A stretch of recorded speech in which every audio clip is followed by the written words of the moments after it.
बंगाल में तनाव, तमिलनाडु में सियासी गणित तेज।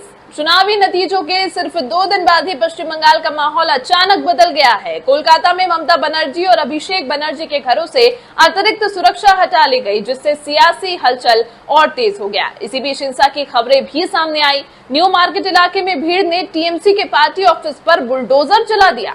आसपास की दुकानों को भी नुकसान पहुंचाया गया। टीएमसी ने इसे राजनीतिक बदले की कार्रवाई बताया, तो दूसरी तरफ संदेश खाली में पुलिस और केंद्रीय बलों पर हमला हुआ, जिसमें कई जवान घायल हो गए। यानी सत्ता बदलते ही जमीन पर तनाव साफ नजर आने लगा है। उधर तमिलनाडु में भी सियासी तस्वीर तेजी से बदल रही है। कांग्रेस ने एक्टर राजनेता विजय की पार्टी टीवीके को समर्थन देने का ऐलान कर दिया है। यहां तक कि नेताओं ने खुद जाकर समर्थन पत्र भी सौंपा। 234 सीटों वाली विधानसभा में टीवीके के पास 108 सीटें हैं, लेकिन बहुमत के लिए 118 का आंकड़ा चाहिए। यानी अभी भी 11 विधायकों की जरूरत है। इसी बीच एआईएडीएमके के साथ संभावित गठबंधन की अटकलें भी तेज हो गई हैं। यानी एक तरफ बंगाल में सत्ता के बाद तनाव, तो दूसरी तरफ तमिलनाडु में सरकार बनाने की सियासी शतरंज। देश की राजनीति इस वक्त हर मोड़ पर नई कहानी लिख रही है।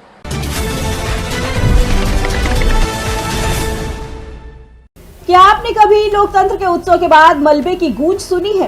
क्या आपने कभी देखा है कि सत्ता का वो दफ्तर जहां से कभी फरमान निकलते थे, वो एक झटके में धूल धूसरित हो जाए?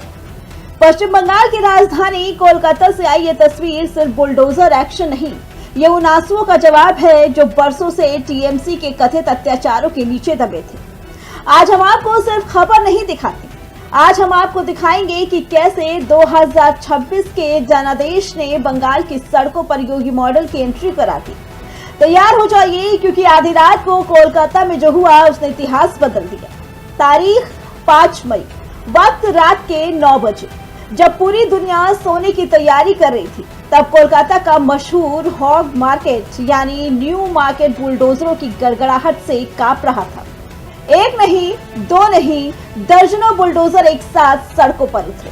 ये कोई निर्माण करने के लिए नहीं, बल्कि उस अवैध घमंड को ढहाने आए थे जिसे टीएमसी का यूनियन दफ्तर कहा जाता था। बीजेपी की जीत का जुलूस अभी थमा भी नहीं था कि इन मशीनों ने अपनी दहाड़ से बता दिया कि अब बंगाल में खेला नहीं, बल्कि खदेड़ा शुरू हो चुका है। सिक्के के 2 पहलू देखिए। एक तरफ डेरेक ओब्रायन और टीएमसी के बड़े नेता चीख चीख कर कह रहे हैं कि ये लोकतंत्र की हत्या है, पुलिस और सीआरपीएफ की मिलीभगत है। लेकिन दूसरी तरफ वो आम दुकानदार हैं जिनकी आंखों में आज एक अजीब सी चमक है।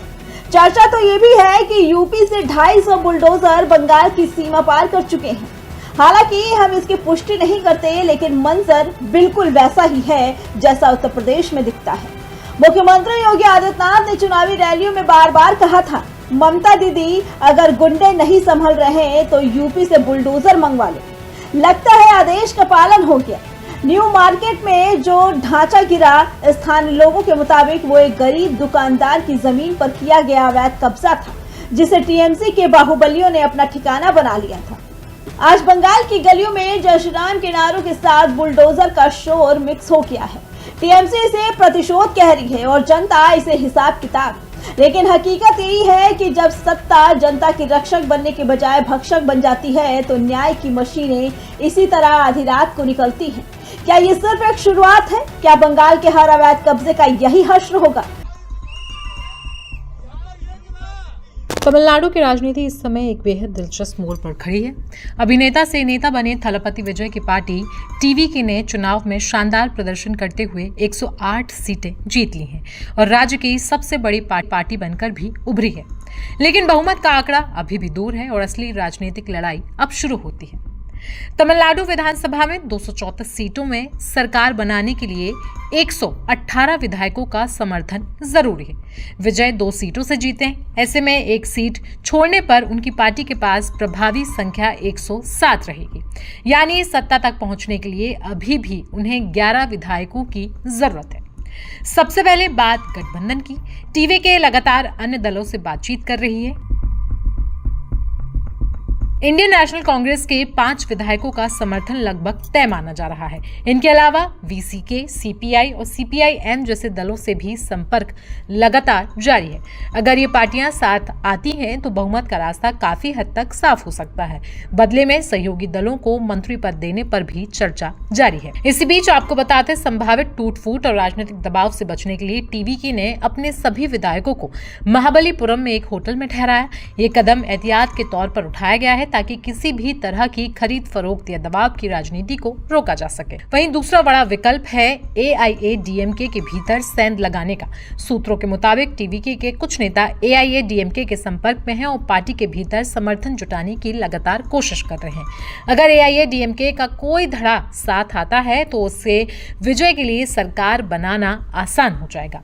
वहीं डीएमके का रुख फिलहाल साफ है कि वो समर्थन नहीं देगा। एमके स्टालिन की पार्टी का मानना है कि उसे विपक्ष में बैठने का जनादेश मिला है। इसके अलावा चुनाव के दौरान टीवीके और डीएमके सरकार पर जो आरोप लगाए थे उन्हें देखते हुए दोनों के बीच गठबंधन की संभावना बहुत कम मानी जा रही।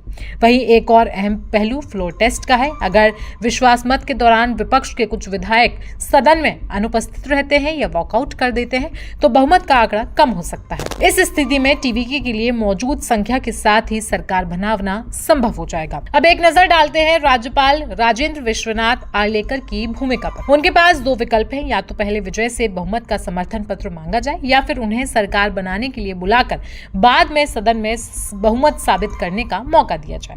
कुल मिलाकर देखा जाए तो तमिलनाडु में इस समय पूरी राजनीति नंबर गेम पर टिकी है। थलपति विजय के पास जन समर्थन जरूर है, लेकिन सत्ता तक पहुंचने के लिए उन्हें राजनीतिक समीकरण साधने होंगे।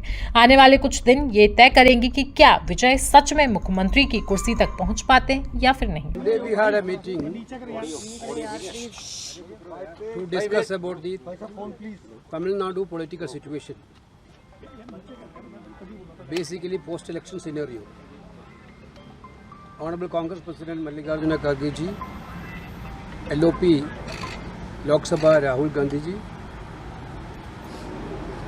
in charge Girish Chodhankar ji was there. The President of TVK, T.D. Vijay, has requested the INC for support to form a government in Tamil Nadu. INC is clear that the mandate in Tamil Nadu is for a secular government committed to protecting the constitution in letter and spirit. The INC is determined not to have the BJP and the proxies run the government of Tamil Nadu in any manner. T.D. Vijay has spoken about drawing inspiration from Perum Thalaivar Kamaraj also. Accordingly, the Congress leadership has directed the TNCC to take a final decision on T.D. Vijay's request, keeping in view the sentiments of the state reflected in the electoral verdict. That's all. Thank you very much. Sir, could you repeat the last line, sir? Could you repeat the last line, sir? So you have directed the PCC, sir. Please repeat the last line. It is not clear, Last sir. line is very clear. Directed what, sir? The Congress leadership has directed the TNCC to take a final decision on Thiru Vijay's request, keeping in view the sentiments of the state reflected in the electoral verdict. Thalapathy विजय के मुख्यमंत्री तक जाने पर आपकी राय क्या है? आप हमें कमेंट सेक्शन में जरूर बताएं।